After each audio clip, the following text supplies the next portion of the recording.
پیارے دوستو، حکیم لقمان کی اپنے بیٹے کو نصیحت، وہ کیا نصیحت ہے پیارے دوستو جس سے زندگی بدل سکتی ہے؟ نصیحت یہ تھی کہ جب تو نماز پڑھے تو اپنے دل کی طرف توجہ دے، اور جب تو کھانا کھائے تو اپنے حلق کی طرف توجہ دے کہ جو کھانا کھا رہا ہوں کیا یہ حرام کی کمائی کا تو نہیں۔ اور جب کسی کے گھر جاؤ اور اپنی نگاہ کی حفاظت کرو، غیر محرم پر نگاہ نہ پڑے۔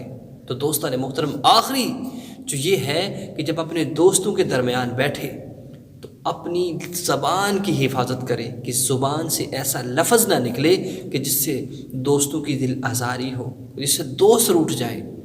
یہ 4 نصیحتیں تھیں جو اپنے حکیم لقمان نے اپنے بیٹے کو کی تھی۔ ان پر عمل کیجئے، اپنے دل کی حفاظت کیجئے، اپنی حلق کو حرام لقمے سے بچائیے، اور اپنی نگاہ کی حفاظت کیجئے، اور اپنی زبان کو قابو میں رکھیے۔